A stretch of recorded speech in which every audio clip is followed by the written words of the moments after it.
Well, akhirnya Auto.com berkesempatan untuk mengetes lebih jauh bagaimana kemampuan Mitsubishi Xpander Cross Facelift 2022.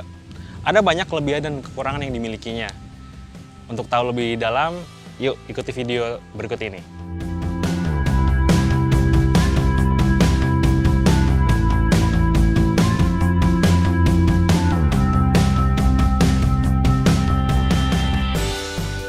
Bahasan pertama soal ranjang bangun eksterior. Mitsubishi Xpander Cross yang terbaru ini punya grill yang dibalut kromium gelap. Nilai sportinya tuh lebih naik dibanding mungkin menggunakan kromium yang biasa, yang reguler ya. Terus yang paling saya suka adalah bentuk lampu depan, T-shape design. Proporsinya juga pas, penempatannya oke. Itu bentuknya tidak terlalu menonjol. Artinya ketika dia kena matahari, cahaya matahari, dia tidak terkena langsung. Terus apa poinnya? Bisa dilihat dari Xpander yang sudah 5 tahun ke belakang. Lihat aja, jarang ada mikanya yang warna kuning. Lampu depannya sudah pakai teknologi LED proyektor. Terus yang terbaru ada ubahan di bumper depan. Kalau kita lihat dari berbagai sudut, itu rasanya tuh kayak, oh ini mobil ganteng banget nih. Proporsi bagian bawah dengan bumper yang lebih berotot untuk punya nilai adventure ya. Beralih ke bagian samping, Xpander Cross sekarang pakai pelek 17 inci dengan desain yang baru. Terus yang membedakannya lagi, dia over fendernya lebih tipis. Kalau dilihat dari samping, proporsional. Sedangkan untuk pahatan samping, proporsinya tetap sama, garis-garis bodinya, pahatan lekukannya sama. Kemudian sekarang ada roof rail. Lanjut ke bagian belakang, di buritan juga tidak ada perubahan signifikan ya, kecuali di bagian bumper ada semacam garis-garis macam diffuser. Kemudian di bagian lampu ekor sudah LED, memperindah tampilan juga. Untuk spesifikasi mesinnya masih sama, Xpander Cross dan reguler tetap menggunakan engine Mifec 1,5 liter yang sanggup memberikan tenaga maksimal 105 PS dan torsi 141 Nm. Tidak ada ubahan dengan model-model yang lainnya. Semua tenaga itu disalurkan menggunakan transmisi CVT yang jauh responsif dibandingkan jenis transmisi AT 4 speed yang lama. Transmisi CVT ini bikin putaran mesin jauh lebih rendah. Alhasil, efisiensi bahan bakar jauh lebih baik dibanding yang sebelum-sebelumnya. Sekarang kita ada di interior Xpander Cross 2022 versi facelift. Yang membedakan, pertama, lingkar kemudinya sudah pakai seperti kepunyaan Mitsubishi Pajero Sports. Ada 4 palang, jadi kelihatan jiwa adventure-nya tuh kayak SUV beneran lah. Kemudian meter clusternya sudah pakai TFT digital sepenuhnya dengan ukuran 8 inci. Kemudian ada 3 mode layar ya, maksudnya bisa diganti-ganti sesuai dengan keinginan. Di sini informasinya ada banyak, ada speedometer, ada average, trip, dan kemudian ada jarak servisnya berapa kilometer lagi atau berapa bulan lagi, ada di sini indikatornya. Di bagian dashboard, soft touch, kemudian di sini ada kayak panel dengan lapisan karbon ala-ala, tapi ya is okay lah. Sama juga di bagian door trim, bagian samping ada kayak karbonnya gitu. Kemudian sistem AC sudah digital. Kalau Anda punya smartphone yang bisa untuk wireless charger, bisa taruh di sini. Ada tombolnya on off di bagian sebelah kanan. Kemudian ada USB juga di sini untuk koneksi ke handphone. Untuk pusat hiburan ada head unit ukuran 9 inci. Anda bisa sambung dengan Android Auto dan Apple CarPlay. Ada audio juga, terus kamera 360. Nah, Anda bisa saksikan di monitor. Itu memudahkan kita sih untuk parkir atau masuki gang-gang yang sempit. Untuk transmisi, di sini walaupun CVT, sayangnya tidak dibekali dengan mode manual. Untuk pengeremnya sudah electric parking brake, ada auto hold juga. Cup holder 2 dan sandaran di sini. Nah, di bagian sini unik sekali, bisa untuk menyimpan tisu, jadi tidak terlihat di mata tapi fungsionalitas. Bagian jok sudah berbahan kulit. Positioningnya enak, jok depan bisa memangku paha sampai ke bagian ujung, dari pangkal sampai ujung, jadi lebih nyaman, relax, kita nggak gampang capek. Kemudian posisi kaki juga lebih tertopang kalau untuk mau ngegas atau ngerem. Selanjutnya kita ke bagian belakang, yuk seberapa jauh, seberapa lapang nih mobil keluarga ini, check it out. Untuk baris kedua bisa dibilang tergolong lapang. tinggi saya 173 cm, kaki masih punya space, masih lega, headrestnya juga masih jauh. Kemudian Anda bisa tarik juga cup holder di sini. Kalau misal diisi cuma 2 orang, kita bisa rebahkan cup holdernya. Bisa buat nampung 2 tempat minum juga di sini. Kelengkapan di baris kedua bisa menggunakan USB atau ada USB biasa, dan di sini Type C untuk mengisi gawai atau gadget Anda. Itu aja di bagian kedua. Ini baris ketiga, sangat-sangat mepet. Tapi disarankan lebih cocok untuk anak-anak kali ya. Tinggi saya 170 lebih, agak mentok juga sih kakinya. Atau kalau diisi cuma 2 orang, dan diisi barang-barang di belakang, bisa juga untuk menaruh barang-barang agar volume bagasinya lebih lapang.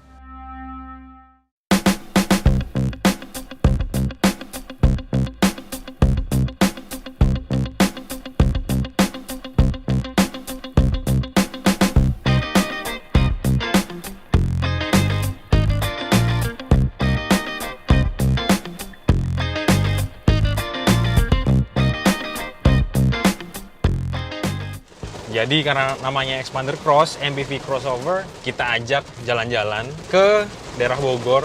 Terus kondisi jalannya nih semi-semi off-road, hujan di tengah hutan. Wah, kayaknya nambah sensasi ya buat berpetualang sesuai dengan temanya adventure. Konfigurasi suspensi belakangnya disetting ulang, shockbreakernya itu dibikin lebih gede, diameternya lebih gede supaya meredam goncangan lebih baik. Nah, yang dirasakan saat ini dibandingkan dengan model lama ya, sudah ada perbedaan yang sangat-sangat signifikan. Terutama rebound, pengembalian pegas, nggak jedak-jeduk. Kalau model lama itu saya pernah ngetes yang tahun 2019, model lama. Di medan-medan yang kurang lebih mirip lah kayak gini lah. Enak, nyaman, cuman masih kurang. Nah, sedangkan yang untuk facelift ini sudah ada penyempurnaan.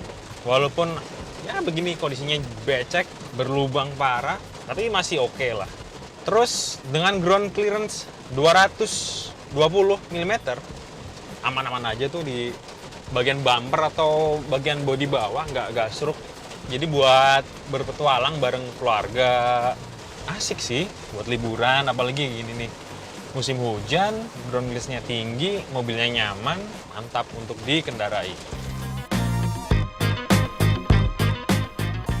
Setelah tadi kita ngetes di jalan yang semi off-road, kita mau bahas lah di jalan on-road, jalan tol ya, bebas hambatan. Dibandingkan yang lama, Xpander yang baru ini, Xpander Cross, jauh lebih rigid lah suspensinya.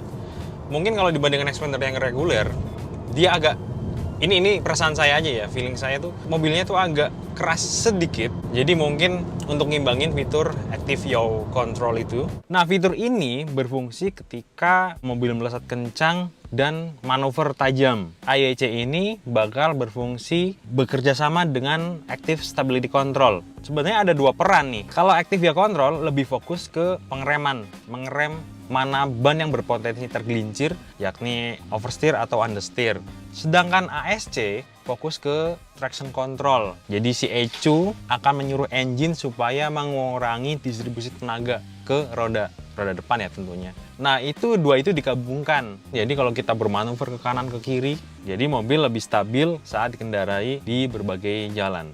Tadi juga digeber sampai 100, dia masih enak lah, minim banget gejala body roll tuh. Terus kita ngomongin suspensi, enaknya dengan konfigurasi agak keras, kalau di jalan kayak gini, di jalan bebas hambatan, jauh lebih stabil.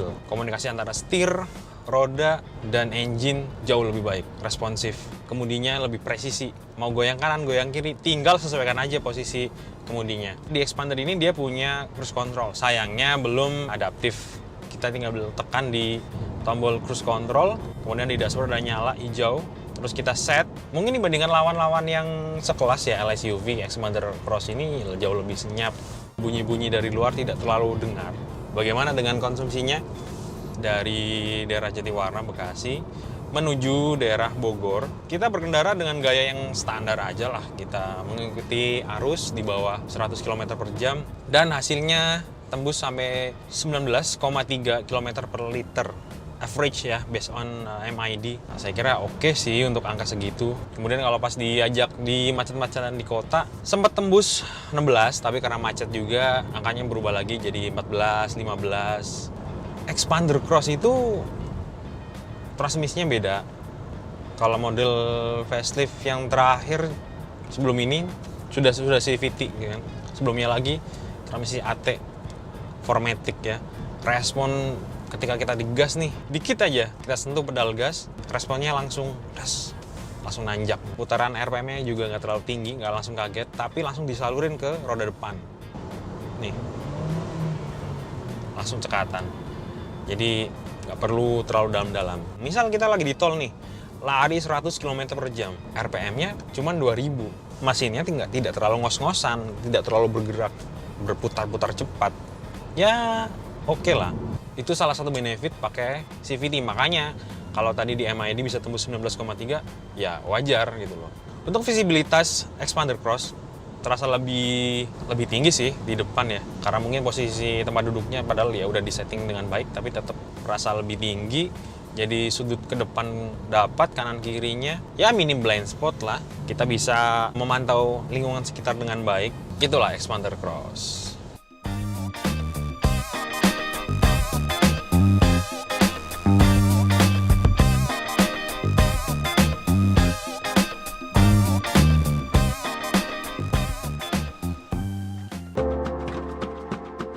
Icos nggak ada asap dan nggak ada abunya. Jadi mobil gue tuh tetap bersih dan rapi aja.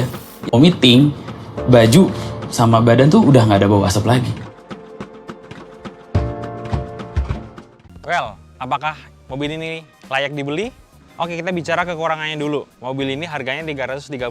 Tapi sayangnya tidak ada fitur ADAS. Sedangkan beberapa kompetitor lain sudah memiliki fitur ADAS. Di rival lain sudah punya 6 airbags. Expander Cross hanya memiliki dual SRS airbag di depan. Dengan harga 335 ya layak untuk dibeli. Tapi syaratnya yang satu, Anda memang harus seorang yang benar-benar suka berkendara gitu loh. Tidak butuh perangkat-perangkat lain.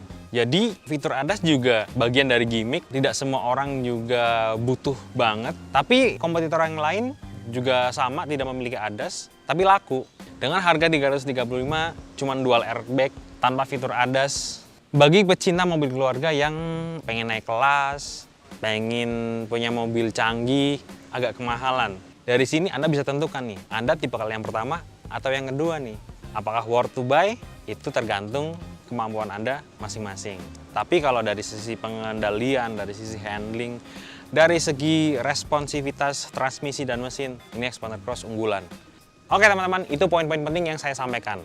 Kalau menurut kamu bagaimana?